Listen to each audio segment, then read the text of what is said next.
এই শঙ্খটা রাখা ছিল আমাদের মন্দিরের কাছে, আর এটা কত নোংরা হয়ে গেছে। এটাকে তৈরি করবো এরকমভাবে একটা ছোট্ট জগন্নাথ। তার জন্য এটাকে ভালোভাবে ধুয়ে নিতে হবে, ধোয়ার পরে ঠিকঠাকভাবে পরিষ্কার করে এটা দিয়ে তৈরি করবো একটা জগন্নাথের ছোট্ট মুখ। তো সেটা দেখো কীভাবে তৈরি করি। প্রথমে ভালোভাবে মুছে নিলাম, মোছার পরে কি কি লাগবে তোমাদের একটু দেখে নিই। দেখো, রং লাগবে মাত্র 3টে, শুধু সাদা লাগবে আর লাল আর কালো, তাহলেই হয়ে গেল।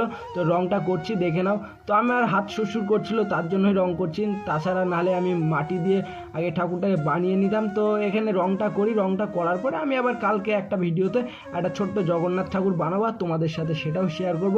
আর এই ঠাকুরটা বানাতে বানাতে আমার একটুখানি ভুল হয়ে গেছিলো, মানে সব কিছু ঠিকঠাকই ছিল, কিন্তু একটা জিনিস ভুল হয়ে গেছে, আমি একটু বেশি রং করে ফেলেছিলাম। তার জন্য এটাকে আবার জলে ধুয়ে ফেলবো, আর কালকে তৈরি করবো একটা কাদার জগন্নাথ ঠাকুর। সেটা দেখার জন্য সবাই আগে সাবস্ক্রাইব করো। আর এইটা এখন দেখো কীরকম ভুলটা হয়ে গেছে, তোমরা দেখলেই বুঝতে পারবে। দেখো কি হয়ে গেছে, মানে চারিদিকে কালো কালার করে দিয়েছে আর দেখতে ভালো লাগছে না, তার জন্য ধুয়ে ফেললাম।